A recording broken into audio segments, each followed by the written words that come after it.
कुमाऊं के मैदान और पर्वतीय इलाकों को जोड़ने वाला ये पुल सबसे महत्वपूर्ण पुल है। बड़े बड़े दावों के बीच जमीनी सच्चाई ये है कि 3 साल से पुल अस्थायी ही है। सिस्टम ऐसा हो चुका है कि 2022 में बना ये पुल 2025 में भी अस्थायी ही है। कुमाऊं के पहाड़ी इलाकों में रोजमर्रा की जिंदगी, व्यापार, पर्यटन इसी अस्थायी पुल के हवाले है। कभी नटबोल्ट की चोरी होने की वजह से फेमस, तो कभी जाम लगने की वजह से फेमस हो चुके इस पुल की असली कहानी क्या है, कृपा कहाँ और किसकी रुकी हुई है। नमस्कार, मेरा नाम है भावना और आज की ग्राउंड रिपोर्ट पर समझने की कोशिश करते हैं कि कुमाऊं को पहाड़ी और मैदानी इलाकों से जोड़ने वाला ये पुल और कितने दिन तक अस्थायी रहने वाला है। पहले आज से मतलब 50 साल की उम्र हो गई तो यानी कि 10 साल माइनस कर लो, 40 साल से जितना होश है, पहले सिंगल ये ब्रिज था, ये सिंगल ब्रिज था। उसके बाद लोड ज़्यादा था तो वो ब्रिज बनाया गया। ये वैली तो कायदे से अभी हुआ है, इसको वैली ब्रिज हम अभी बोलेंगे। पहले तो एक सीधे सीधे रोड था और एक नाम का मोटे टाइप की तो सिंगल रोड इधर वाली पार्ट था, उधर का बाद में बना। तो ये जब अभी 4-5 साल पहले तो जब ये ध्वस्त हो गया था तो ये लाके वैली ब्रिज बनाया गया। हज़ारों गाड़ी आती है, तो पूरा ये मेन रास्ता है पहाड़ का, इस पर तो सारी गाड़ी जाती है। ज़्यादा लोड गाड़ी रात को 9 बजे के बाद जाती है। मेन कनेक्टिंग रोड है ये, NH है आपका, नेशनल हाईवे नैनीताल को कनेक्ट करता है। तो इसके लिए तो आपको कनेक्टिंग रोड है, इसमें ट्रैफिक का तो पता ही नहीं है।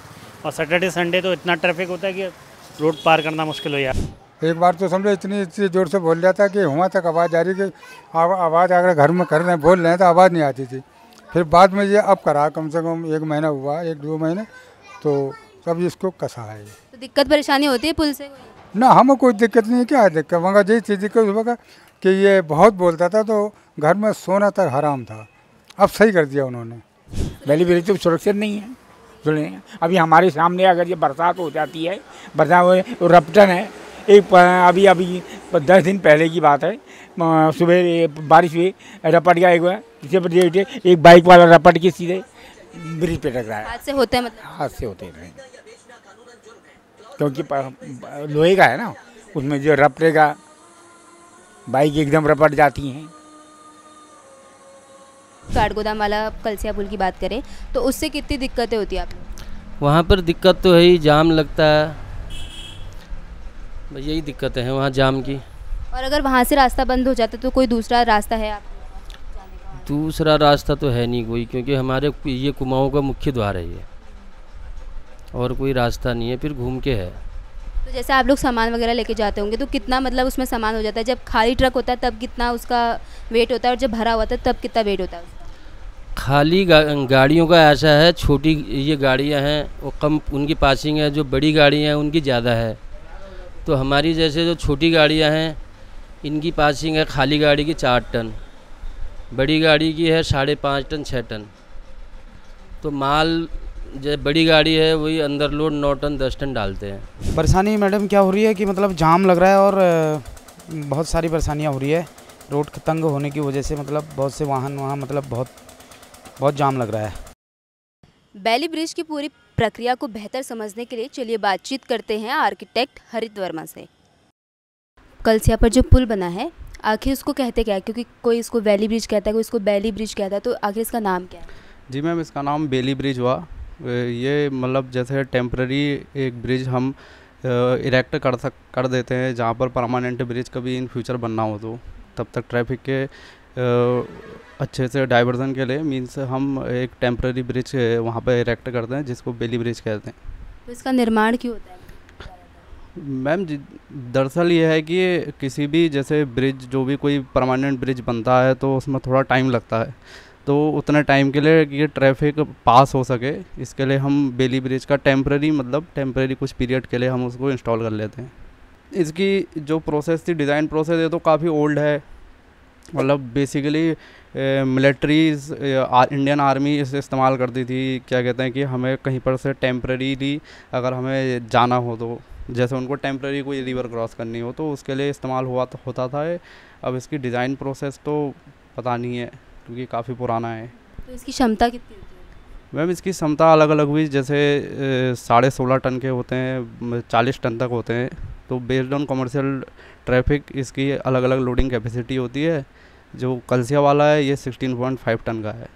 तो मतलब जैसे आपने कहा कि टेम्परेरी यूज़ के लिए होता है, तो क्या रोज़ाना इसमें आवाजाही हो सकती है? मैम रोज़ाना तो मतलब नहीं होनी चाहिए। टेम्पररी ब्रिजेस तो हम कुछ टाइम पीरियड के लिए इंस्टॉल करते हैं, मतलब कि इन फ्यूचर बाद में उसमें फिर परमानेंट ही ब्रिज बनेगा, ये है। तो मतलब अगर जैसे टेम्पररी ये बनता है तो कितने साल तक की इसकी क्षमता रहती है कि इतने साल ही टिकेगा ये? साल की नहीं भी मैम, इसमें मेजरली इसका वो रहता है, जैसे लोड कैरिंग कैपेसिटी भी 16.5 टन है, तो अगर उससे ऊपर का लोड जाएगा तो शायद कुछ हो, वरना उतना लोड वो कैरी कर सकता है। मतलब इसके मेंटेनेंस में कितना खर्चा आता है और कितने टाइम पीरियड में इसका मेंटेनेंस होता है? मेंटेनेंस का कॉस्ट तो पता नहीं, अब बेली ब्रिज तो जैसे पुराने हो गए, आजकल तो डिज़ाइन होते ही नहीं है, बट मेंटेनेंस में इसके बोल्ट और जो पिन जॉइंट्स होते हैं उसके मेंटेनेंस में आता है, और पीरियडिकली मेंटेनेंस होती है 6 महीने में या साल में होते रहती है। तो चलिए एनएच के अधिकारी से बातचीत करते हैं और उनसे ही जान लेते हैं कि कब इस पुल का काम शुरू होगा। नमस्कार सर। सर, वर्तमान स्थिति क्या है कलसिया पुल की? वर्तमान स्थिति है कि इसकी जो 6.63 करोड़ का सैंक्शन पे इन्वेस्ट जा चुका है, ठीक है। इससे जल्दी सैंक्शन मिलेगी गैस में, आचार संहिता खत्म होने के बाद इसको बनेगा। तो जो अभी पुल है कलसिया के ऊपर वो क्या है, क्या वो स्थायी समाधान है या अस्थायी? अस्थायी है ना, पर वो ऐसा नहीं कि वो उसमें कोई डेंजर है, इसे डेंजर नहीं है, वो भी चलता रहेगा, ऐसा कुछ इसमें हुआ नहीं है। वो भी एक स्टैंडर्ड पुल है हमारा जिसमें हमारी ट्रैफिक पूरी चल सकता है। तो उसके मेंटेनेंस वगैरह में कितना खर्चा आ जाता है? मेंटेनेंस तो ऐसे वैसे बेसिकली जो खर्चा मेंटेनेंस का होता है वो 2-3 लाख होता है, पर जो वो होता है 2-3 साल के बाद, जब उसके कोई बोल्ट्स चोरी गिर जाते हैं या खो जाते हैं तो उनको बोल्ट्स को नहीं लगाना पड़ता है। वर्तमान में केवल हमारे जो लेबर होते हैं तो उनको जो उनकी जो नट्स बोल्ट्स को टाइट करते हैं और ऐसे दिन। सर, जो काम है वो भी काफ़ी लंबे समय से देरी पर था, तो क्या ऐसा हो चुका है कि टेंडर वगैरह जारी नहीं हुए थे या अब पहले एक बार टेंडर हुए थे पर उसको कोई वो नहीं आया था, तो वो टेंडर था रहे थे तो रिजेक्ट हो गया था। वो पुल भी वो लेन का नहीं था, 1.5 लेन का था, अब यहाँ पर 2 लेन का पुल नहीं है।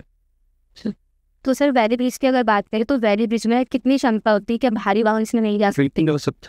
सारे वाहन जा सकते। तो वैली ब्रिज का निर्माण होता क्यों है मुख्य रूप से? मुख्य रूप से होता है कि इमरजेंसी के लिए होता है, जैसे पहाड़ में कहीं रोड बह गई है और वहाँ पर गाड़ी चलने का साधन नहीं हो पा रहे और छाई बहुत बड़ी हो गई, तो उसमें वैली ब्रिज ट्रैफिक में खड़ा है, बाद में वहाँ पंगे काफ किया जाता है, उससे वैली ब्रिज पे। तो कितना मतलब वेट गिर सकता है वैली ब्रिज? वेट 16.8 टन तो नॉर्मली झेलता है, जो नॉर्मल उससे भी झेल लेता है। कि अब हमारे 70 आर के वेरी आने लगी, तो भी बातचीत अच्छी। तो ऐसा भी कुछ है कि जैसे जो ट्रक वगैरह होते हैं ऐसे जो भारी लोड लेकर जावे तो उनका भी इस पर प्रवेश और भी वगैरह कुछ है? वैसा नहीं है, ऐसा भी चलेगी। तो और वैसे काम कब तक पूरा हो सकता है? ये तो टेंडर होने के 1.5 से 2 साल के बीच का है। इस पूरी बातचीत से समझ आता है कि कलसिया पर बना पुल एक अस्थायी समाधान है और इस अस्थायी समाधान के साथ ही हम कई साल काट चुके हैं। आगे और कितने साल हम इस अस्थायी पुल के भरोसे रहेंगे इस पर भी कोई स्पष्ट जानकारी नहीं है। शायद यही पहाड़ के लोगों की नियति है जिस पर उनके प्रवेश का द्वार ही अस्थायी पुल के हवाले है। आपकी इस मुद्दे पर क्या राय है हमें कमेंट करके ज़रूर बताएं।